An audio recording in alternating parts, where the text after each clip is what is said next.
Martial Universe, Bab 166, Judul, Lin Langtian. Saat Lindong dan Lin Ke diam-diam kembali ke perkemahan, suasana masih tenang seperti sebelumnya. Api unggun masih menari pelan. Dibandingkan dengan kekacauan sebelum ini, tempat ini bagaikan dunia yang berbeda. Setelah kembali ke perkemahan, mereka berdua bertukar pandangan, kemudian bermaksud diam-diam kembali ke tenda masing-masing. Namun, saat keduanya berencana kembali ke tenda masing-masing, sebuah dehem pelan terdengar, mengagetkan mereka. Setelah menoleh, mereka melihat Pak Tao membuka tenda dan menatap pasrah pada keduanya. Jam segini Pak Tao masih belum tidur? Lindong tertawa hampa. Di sebelahnya, mata Lin Ke seolah tenggelam di dalam rongganya, bermaksud mencari alasan. Dasar bocah, malah cari masalah. Pak Tao menggeleng lemah.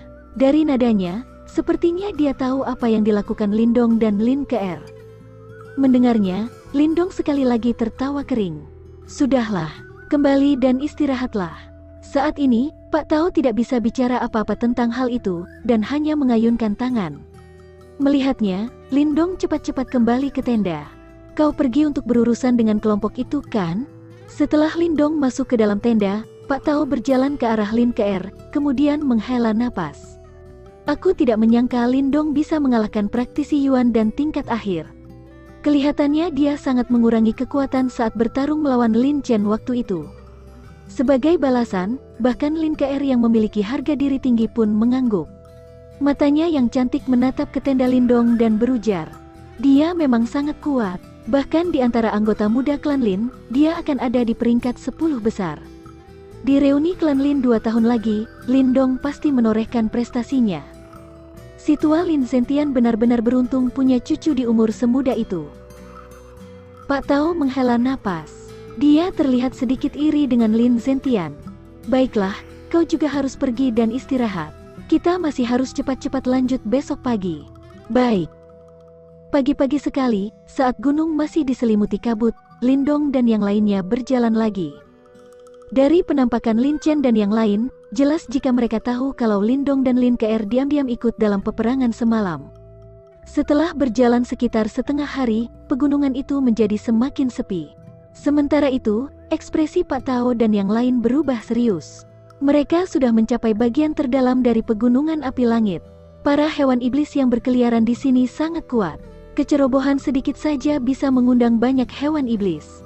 Jika itu terjadi, mereka pun mau tak mau harus kabur. Untungnya, di sana ada Lin Ke yang menjadi penunjuk jalan. Dia tampaknya sangat peka terhadap aura hewan iblis. Jika mereka akan bertemu dengan hewan iblis, dia sudah merasakannya terlebih dulu, kemudian menggiring kelompok melewati jalan memutar dengan hati-hati. Saat itu, bahkan Lindong mau tak mau mengagumi gadis itu. Karena dia pun sangat kesulitan merasakan keberadaan hewan iblis yang sangat pandai dalam menyembunyikan hawa keberadaan. Kelompok yang ada di dalam gunung itu sudah sedikit jumlahnya. Lindong dan kelompoknya sudah bergegas selama setengah hari, dan mereka hanya bertemu satu kelompok lain. Biar bagaimanapun, tidak mudah melewati hewan iblis yang jumlahnya tak terhitung hingga bisa sampai kemari. Tentu saja, meski Lin Ke cukup peka, tetap saja ada pengecualian. Karena itu, dalam perjalanan mereka, Lindong dan yang lainnya menghadapi satu serangan hewan iblis. Itu berasal dari hewan iblis yang kekuatannya setara dengan praktisi Yuan dan tingkat menengah. Mulanya, kelompok itu sedikit panik dengan serangannya. Namun mereka cepat-cepat kembali tenang. Walaupun hewan iblis yang setara dengan praktisi Yuan dan tingkat menengah tidak lemah, tapi hewan itu tidak terlalu mengancam Lindong dan kelompoknya. Karena itu, setelah pertarungan yang tidak terlalu sengit, 3 hewan iblis di sana mati. Kemudian, kristal iblisnya dilahap oleh api kecil, yang juga bisa dianggap sebagai kompensasi yang besar. Setelah menghadapi serangan itu, kelompoknya menjadi lebih waspada. Untungnya, mereka tidak diserang lagi. Saat hari sudah sore, Lindong dan kelompoknya berhasil melewati hutan dan tiba di tepi puncak gunung yang luas.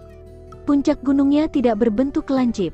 Tanaman subur tampak menyebar dari gunung, dan seseorang bisa melihat samar bangunan kuno yang terbuat dari bebatuan besar.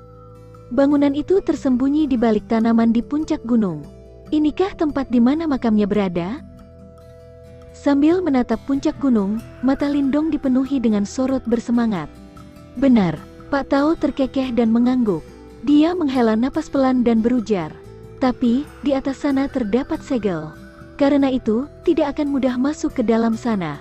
Hasil kerja praktisi tingkat nirvana memang sangat hebat.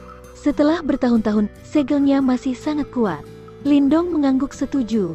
Dengan sudut pandang mental energinya, dia juga bisa merasakan gelombang tidak biasa di langit di sekitar puncak gunung.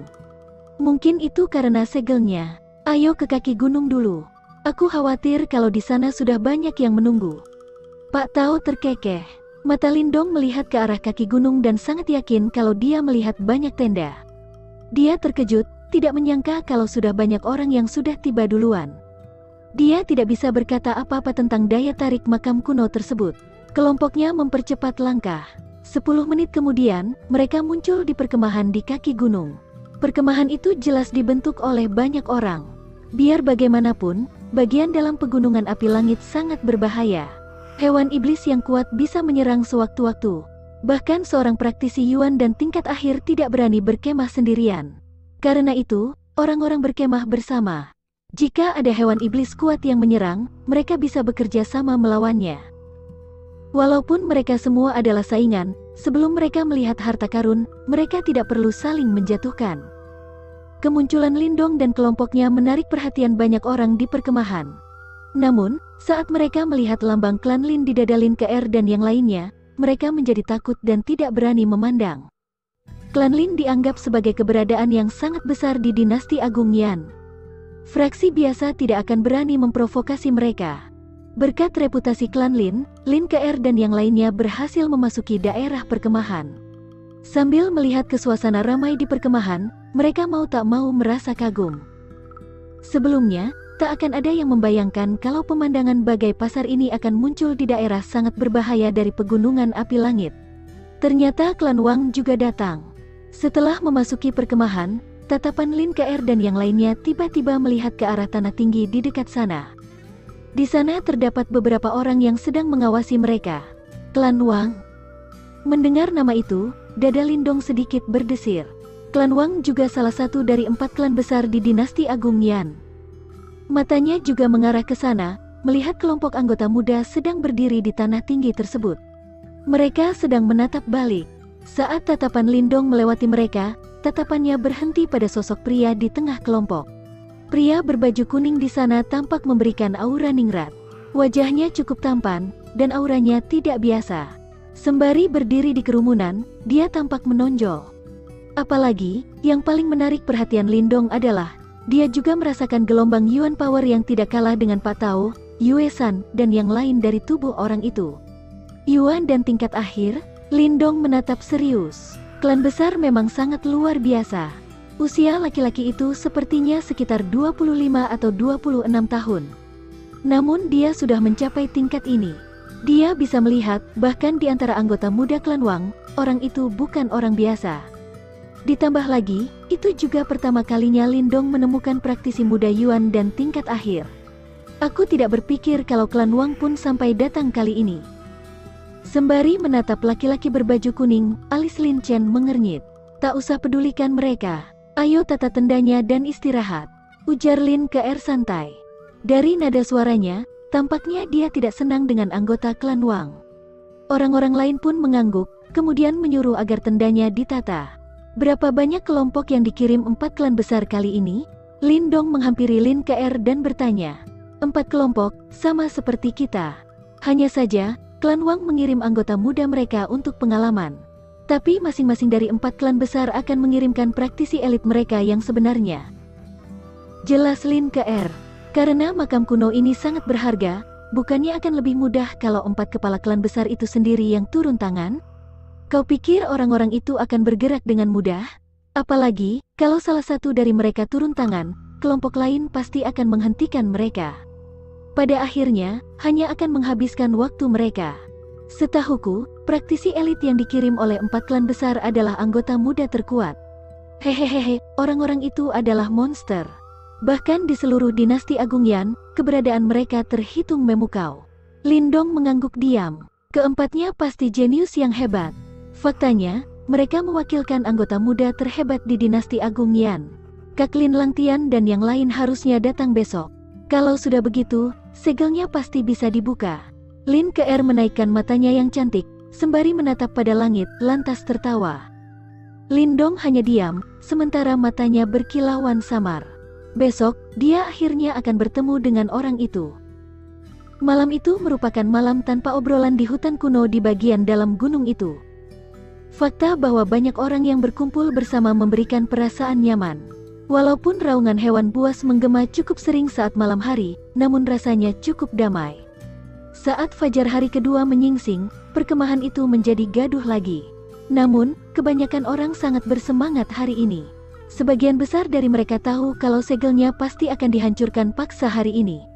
Walaupun mereka tidak punya kesempatan mendapatkan benda paling berharga di makam kuno, segala benda yang mereka dapatkan pasti membuat perjalanan mereka tidak sia-sia. Lindong duduk di atas batu besar sambil memejamkan mata. Di bawahnya, Lin Chen dan yang lain terus melihat ke langit. Mereka tampak bersemangat. Sembari menunggu dengan bersemangat, waktu pun berlalu. Saat matahari mencapai titik tertinggi di langit, dari garis cakrawala di kejauhan, suara angin tiba-tiba terdengar. Saat suara angin tersebut terdengar, mata Lindong tiba-tiba terbuka. Dia bisa merasakan kalau seluruh Yuan Power di bumi sedang tertarik samar-samar ke arah suara angin berasal. Lin, Lang, Tian, Lindong mendongak dan melihat langit di utara. Di sana, dia melihat sebuah kilat merah melintas di langit bagaikan bintang jatuh dari langit.